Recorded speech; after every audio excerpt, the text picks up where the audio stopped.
Hello foodies, welcome to guys kitchen. ಇವತ್ತು Karnataka special ಮಸಾಲೆ ಅಕ್ಕಿ ರೊಟ್ಟಿ ಮಾಡೋದು ಹೇಗಂತ ನೋಡ್ಕೊಳ್ಳೋಣ ಬನ್ನಿ.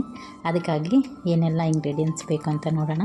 ಮೊದಲೇದಾಗಿ ಅಕ್ಕಿ ರೊಟ್ಟಿ ಅಂದಿದ್ದೀವಲ್ಲ, ಸೊ ಅಕ್ಕಿ ಹಿಟ್ಟು 1 ಬೌಲಷ್ಟು ಅಕ್ಕಿ ಹಿಟ್ಟು ತೊಗೊಂಡಿದ್ದೀನಿ. ನಂತರ 1 ಸ್ಪೂನಷ್ಟು ಜೀರಿಗೆ ತೊಗೊಂಡಿದ್ದೀನಿ. ಇದನ್ನು ಸಹ ಅಕ್ಕಿ ಹಿಟ್ಟು ಜೊತೆಗೆ ಮಿಕ್ಸ್ ಮಾಡ್ಕೊಳ್ಳೋಣ. ನಂತರ 1-2 ಹಸಿಮೆಣಸಿನ್ಕಾಯಿ ಸಣ್ಣದಾಗಿ ಹೆಚ್ಚಿರ್ತಕ್ಕಂಥದ್ದು ಅದನ್ನು ಹಾಕ್ಕೊಳ್ಳೋಣ. ಆಮೇಲೆ ಕರಿಬೇವನ್ನು ಸಣ್ಣದಾಗಿ ಹೆಚ್ಚಿಟ್ಕೊಂಡಿದ್ದೀನಿ.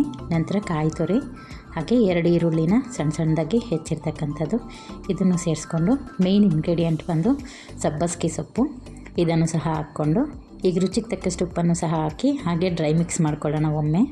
ಇದಾದಮೇಲೆ ನಾವು ಈರುಳ್ಳಿ ಹಾಕಿರೋದ್ರಿಂದ ಒಮ್ಮೆ ಡ್ರೈ ಮಿಕ್ಸ್ ಮಾಡಿಕೊಂಡು, ನಂತರ ಇದಕ್ಕೆ ಸ್ವಲ್ಪನೇ ನೀರು ಸೇರಿಸ್ಕೊಂಡು ರೊಟ್ಟಿ ಹಿಟ್ಟಿನ ಅದಕ್ಕೆ ಕಲಿಸ್ಕೊಳ್ಳೋಣ. ಸ್ವಲ್ಪ ಸಾಫ್ಟಾಗಿ ಕಲಿಸ್ಕೊಳ್ಳಿ, ಆವಾಗಲೇ ರೊಟ್ಟಿ ತುಂಬ ಸಾಫ್ಟಾಗಿ ಬರುತ್ತೆ. ನೋಡಿ, ಇಷ್ಟು ಸಾಫ್ಟ್ ಇದ್ದರೆ ಸಾಕಾಗುತ್ತೆ. ಕಲಸಿದ ತಕ್ಷಣವೇ ಮಾಡ್ಕೊಬೋದು. ಇದೇನು ಇಟ್ಬಿಟ್ಟು ಒಂದು 10 ನಿಮಿಷ ವೆಯ್ಟ್ ಮಾಡಬೇಕು ಆ ಥರ ಏನಿಲ್ಲ. ಇಮಿಡಿಯೇಟಾಗಿ ನಾವು ರೊಟ್ಟಿ ಮಾಡ್ಕೊಬೋದು. ನೋಡಿ, ಈಗ ಸಣ್ಣದಾಗಿ ಉಂಡೆ ಮಾಡಿಟ್ಕೊಳ್ಳೋಣ. ಫಸ್ಟು ನಾವು ರೊಟ್ಟಿ ಯಾವ ಸೈಜಿಗೆ ಮಾಡ್ಕೊತೀವಿ ಆ ಪ್ರಕಾರ ಉಂಡೆ ಮಾಡಿದ್ರೆ ಆಯಿತು. ಈಗ ನೋಡಿ, ಒಂದು ಪ್ಲಾಸ್ಟಿಕ್ ಶೀಟ್ ತೊಗೊಂಡಿದ್ದೀನಿ. ನೀವು ಒಬ್ಬಟ್ಟು ಶೀಟು ಇದ್ದರೆ ಅದನ್ನು ಸಹ ಯೂಸ್ ಮಾಡ್ಬೋದು. ಇಲ್ಲಾಂದರೆ ಈ ಥರ ಒಂದು ಪ್ಲಾಸ್ಟಿಕ್ ಕವರ್ ಅಥವಾ ಪ್ಲಾಸ್ಟಿಕ್ ಶೀಟ್ ಇರೋದಲ್ಲ, ಅದನ್ನ ತೊಗೊಂಡು ಅದಕ್ಕೆ ಸ್ವಲ್ಪ ಎಣ್ಣೆ ಹಾಕ್ಕೊಳ್ಳೋಣ. ಸೊ ನಾವು ತಟ್ಟುವಾಗ ಅದು ನೀಟಾಗಿ ಬರುತ್ತೆ ಆಚೆ, ಇಲ್ಲ ಅಂತಂದರೆ ಅಂಟು ಬಿಡುತ್ತೆ. ಹಾಗಾಗಿ ಈಗ ನಮಗೆ ರೊಟ್ಟಿ ಎಷ್ಟು ತೆಳು ಬೇಕಂದ್ರೂ ಅಷ್ಟನ್ನ ಲಟ್ಟಿಸ್ಕೊಂಡ್ಬಿಡ್ಬೋದು.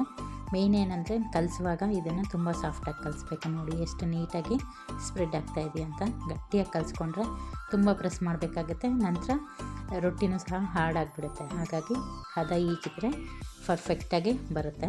ನೋಡಿ, ಈಗ ರೊಟ್ಟಿಯನ್ನು ತಟ್ಕೊಂಡಾಯಿತು. ಕಾವಲಿ ಇಟ್ಕೊಂಡಿದ್ದೆ ಆಲ್ರೆಡಿ ಬಿಸಿಯಾಗಲಿ ಅಂತ. ಈಗ ಇದನ್ನು ಅದ್ರ ಮೇಲೆ ಹಾಕ್ಕೊಂಡು ಚೆನ್ನಾಗಿ ಬೇಯಿಸ್ಕೊಳ್ಳೋಣ. ನೋಡಿ, ಕಾವಲಿನೂ ಕಾದಿದೆ. ಇದಕ್ಕೆ 1 ಸ್ಪೂನಷ್ಟು ಎಣ್ಣೆ ಹಾಕ್ಕೊಂಡಿದ್ದೀನಿ. ಎಣ್ಣೆ ಹಾಕ್ಕೊಂಡು ಒಮ್ಮೆ ನೀಟಾಗಿ ಸ್ಪ್ರೆಡ್ ಮಾಡ್ಕೊಳ್ಳೋಣ. ಇದು ಎಣ್ಣೆಯಲ್ಲೇ ಬೇಯಿಸ್ಕೊಳ್ಳೋದ್ರಿಂದ ಸ್ವಲ್ಪ ಎಣ್ಣೆ ಹಾಕ್ಕೊಳ್ಳಿ, ಟೇಸ್ಟ್ ಮಾತ್ರ ಸಕ್ಕತ್ತಾಗಿರುತ್ತೆ. ನೋಡಿ, ಈಗ ನಾವು ತಟ್ಟಿಟ್ಕೊಂಡಿದ್ವಲ್ಲ ರೊಟ್ಟಿ, ಅದನ್ನು ಹೆಂಚು ಮೇಲೆ ಹಾಕ್ಕೋತಾ ಇದ್ದೀನಿ.